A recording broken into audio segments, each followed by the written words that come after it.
everyone, today I will discuss about selecting a suitable farming species. Ano nga ba yung tamang gagawin natin para mag-choose tayo ng tamang species bago tayo mag-start ng aquaculture natin for commercial. So, siyempre, yung mga species kaya nila mag-survive in the wild, pero yung iba hindi nila kaya kasi nga dahil sa slow growth, poor reproduction, or possibly sa high production cost. So, in this presentation, siyempre, examine natin yung mga critical criteria na kailangan gamitin natin or evaluate natin kung whether yung species is suitable siya sa land-based aquaculture o paano nga ba yung biological factors ma-influence yung business success natin. So, the main question is, we need, ano nga ba yung species na suitable for commercial aquaculture? So, siyempre, dito simple. So, kailangan pa natin i-assess kung ano nga ba yung species na makakasurvive dito. Instead na mag-perform tayo while under control farming condition while kumikita tayo. Siyempre, kapag nag-aalaga ka ng species, kailangan kikita ka rin, hindi yung malulugi ka lang. So, siyempre, yung some species is mabilis silang lumaki, pero may nahihirapan silang mag-breed. Yung others naman is madali lang i-breed, pero nag-report sila ng expensive feeds or highly susceptible disease. Siyempre, mahirap na din yung kung ang alaga mo ay sasakitin lang at mamamatay. Kung ang species ay nag-fails even one important criteria, so, maalitong malit tayo sa higher production cost and lower profits. Malulugi tayo kapag hindi natin na alagaan mabuti, diba? So, dito nga, kailangan bago tayo mag-start ng farming, kailangan evaluate natin yung biological characteristics and economic value para sa isang species bago tayo mag-invest. So, ano nga ba yung mga criteria na kailangan natin i-assess? So, bago tayo mamili ng species, kailangan mag-evaluate tayo using 5 important criteria. Ano nga ba yon? Ito is temperature tolerance, growth rate and feed conversion, trophic feeding habits, reproductive biology, hardiness and disease resistance. So, ito yung 5 criteria na nakocover niya yung entire production cycle from hatchery to harvest. So, kahit na yung isang species is okay siya dun sa isang criteria pero nag-fail siya sa another criteria, maaari pa din siyang mahirapan mag-survive. Kailangan complete niya itong 5 criteria na to. So, yun nga. Next is temperature tolerance. So, first is temperature tolerance. Kaya sa fish and other aquatic animals, kailangan nag-grow sila best within a specific temperature range. Kasi sa foremost commercially farmed species, yung ideal range lang is between 15 to 28 degrees Celsius. Kung saan lalaki sila ng growth, efficient lang, and energy cost is mababa lang. So, sa good farm species, kailangan ito tolerate lang natin yung small temperature changes na dapat hindi sila ma-stress or maapektuhan yung paglaki nila. Kung ang species mo naman is requires ng constant heating or cooling outside, so prepare natin ng electricity cost dito is become very high and nare-reduce nito yung profitability. Therefore, sa pagpipili ng species, dapat matches siya sa local climate natin or the farm's temperature. Siyempre, mahirap naman mag-alaga na dito, halimbawa, sa kasiguran, mainit, tapos yung alagahan mong isda is nabubuhay lang sa malamig. So, may possibility na hindi siya mabubuhay. So, next is growth rate and feed conversion. So, yung growth rate and feed conversion ratio, karaniwang tinatawag siyang PCR or growth rate measure. Dito yung mga species nare-reach nila yung mga market size. So, sa ideal naman, syempre, yung fish kailangan mag-gain sila ng at least 1% sa katawan nila ng timbang per day para yung production cycle sila is makip lang and makasurvive sila or lalaki sila, ganun. Sa feed conversion ratio, nime-measure nito kung gaano ka efficiently the fish is converts feeds into body weight. So, sa FCR below is 1.5 to 1 is considered lang siyang very efficient. While sa FCR naman, above 2 to 1 means more feed is required. So, ini-increase nito yung production cost. So, sa farmer, simple, also, i-consider mo din yung time to market. Kasi nga, kailangan yung species ma-reach na yung market size within 12 to 18 months. Generally, syempre, profitable na siya.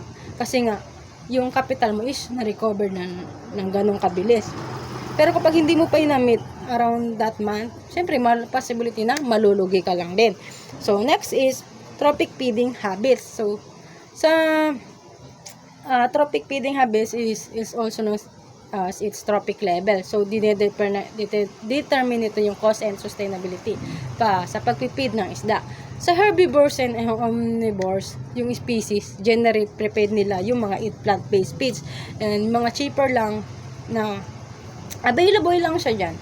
Sa carnivores naman, sa required feeds, hindi siya madalas kumakain ng feeds kasi nga mas contain nila yung fish meal or fish oil. So, making, syempre, expensive na yun.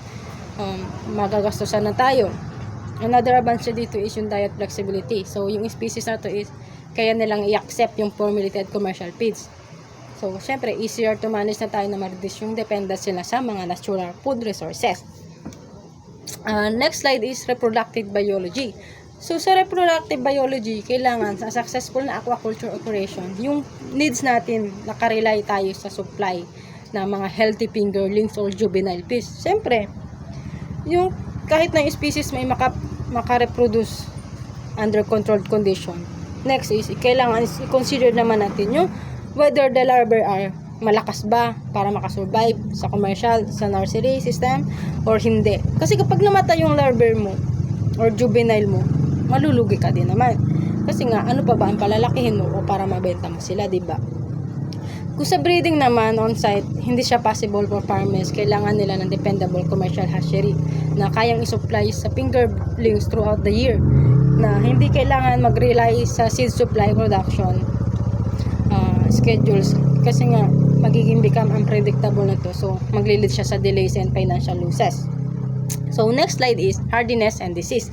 So, sa gantong bagay, kailangan yung fish farm is nagkikip siya ng maraming animals together in a limited space. So, which is nag-increase siya ng the risk of disease spreading rapidly. Kasi nga, stable yung species and should kaya niyang i-resist yung common bacterial, viral, and parasitic disease.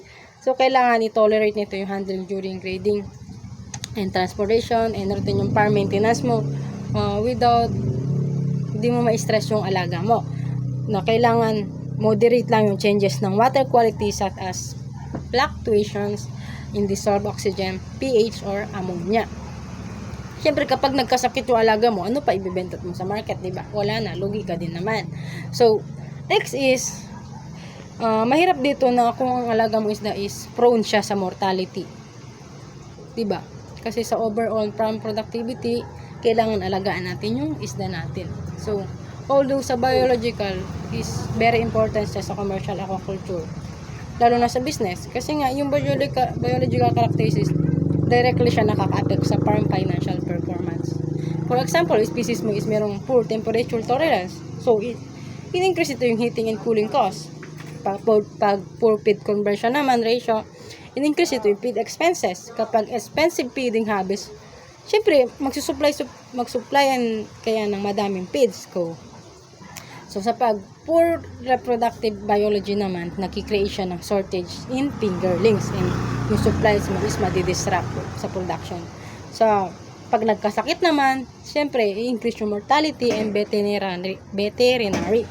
So, kailangan, yung table na to is nagsushow ng biological performance and economic success is closely connected silang lahat. So, last slide is species selection checklist. Bago tayo mamili ng species para sa commercial farming, farmers should complete this 5-step list para hindi tayo malugi sa uli or hindi natin pagsisihan ang pag-alaga ng isda. First is compare mo yung species mo na kayang mag-thrive within the farm's available temperature range. Second is verify mo yung growth rate and feed conversion using reliable scientific studies. Third is evaluate mo yung cost and availability of sustainable feeds. And pang-apat, i-ensure mo yung dependable source ng fingerlings or establish mo yung hatchery production. And the last is i-review natin yung disease history, mortality records, and available ng veterinary support. So, using this checklist, matutulungan na tayo kung paano ba ma-inform yung decision natin, ma-reduce yung financial risk natin, and improve the chances na ma-long term yung success sa isang fish farming. And that's all. Thank you.